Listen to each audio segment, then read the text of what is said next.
All right, well, I'm going to show you this really cool formula for finding the area of a triangle. It's called the SAS, triangle area formula, or it's also called the side angle side triangle area formula. And I think you'll really like it because you don't have to know the height of the triangle to find the area. All you need to know is a little bit different bit of information.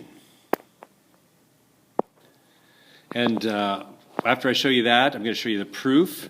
And then I'm going to show you maybe one, maybe two examples of how you might use that, all right? All right, so here we go. Okay, so I've got myself a little triangle here, just kind of a generic triangle. I've marked off the height of the triangle. I've labeled one side B, one side A, and then the angle in between those two sides, I'm calling that angle C. And as we know, the area of a triangle is 1/2 the base times the height. That's our standard area formula for a triangle. So you can see that in this triangle, all I would have to do is to find this length, the base, find this length, the height, multiply those two together and divide by 2, and that's my area formula. But what I'm going to do is I'm going to make another little observation about this triangle, and that is that the sine of angle C is equal to h over a. And if I take that equation and just solve that equation for h, doing a little bit of algebra there, I'm going to get this. I'll get h equals a times the sine of C. So we've got the area formula for a triangle here. Area equals 1/2 base times height. Then we've also got this other thing here. The height is A sine C. So all I'm going to do is make a very simple little algebraic substitution to say now that the area of the triangle is 1/2 B, and then instead of saying H, I'm going to use A sine C. 1/2 B A sine C. And that is my area formula.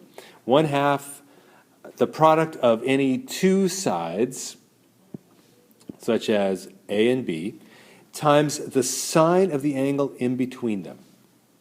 Okay? So in just kind of common language here, you could say this, that the area of a triangle is 1/2 the product of any two sides times the sine of the included angle. And that included angle means the angle that is in between these two sides that you took the product of and then multiplied by 1/2. So let's take a look at an example here, maybe two if I can squeeze it in. Okay. So let's say I've got a triangle here, and I know that the lengths of two sides are 13 and 15, and the included angle is 24 degrees. So that's the included angle between those two sides. So all I have to do is to find the area here. All I have to do to find the area is just take 1/2 times 13 times 15 times the sine of 24 degrees.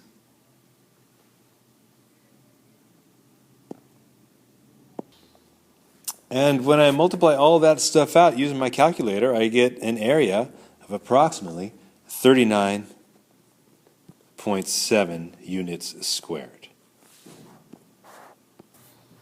Here's another place where you might use that side angle side area formula. If I needed to find the area of, let's say, this circle section right here, this shaded area right there, that's called a section. And if I need to find that area there, what I need to do is to find first the area of the sector and then subtract the area of the triangle. So the section area I'll get by taking the sector minus the triangle.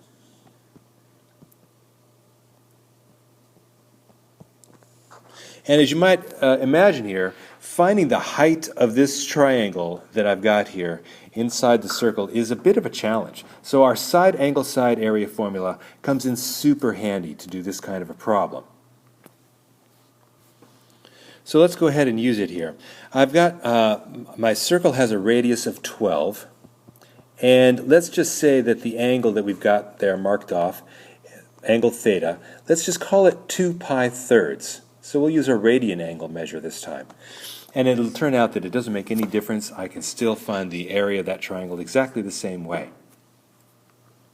So first I need to find the area of the sector. Well, if you recall from your trigonometry, the area of a sector is 1/2 r squared times theta, when theta is in radians. So this problem here gives us an area of the sector as 1/2 times 144, that's r squared, times 2 pi thirds. And if you work that out here, you got 1/2 times 44 is 72, times 2 pi over 3. The 3 will go into the 72 24 times, so 24 times 2 gives me 48 pi.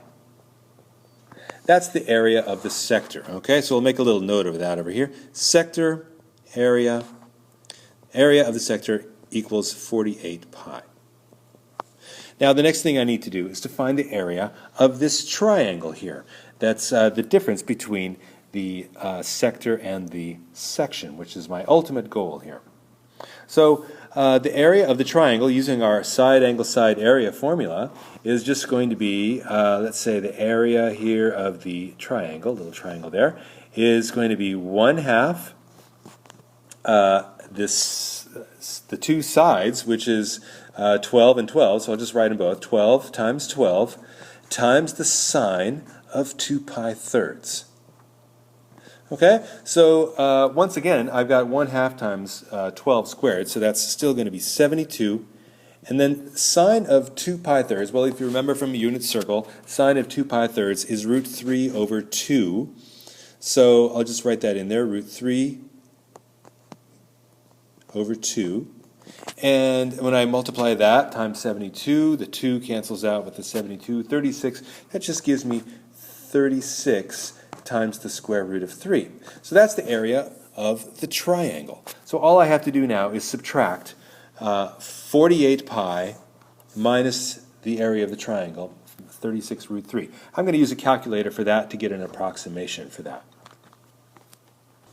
So taking a look at our picture there and just reminding, the area of this section in here is the sector area, that's the entire pizza slice shape of the circle, minus the triangle, minus this piece right there. So we've figured out those things, and all I do is subtract, and that gives me the area of the section. So the sector area, if you recall, was 48 pi. The area of the triangle, using our new side angle side area formula, was 36 root 3. And when I worked that out with a calculator, it's approximately 88.4 square units. So there you go. There's a couple of examples on using the side angle side area formula.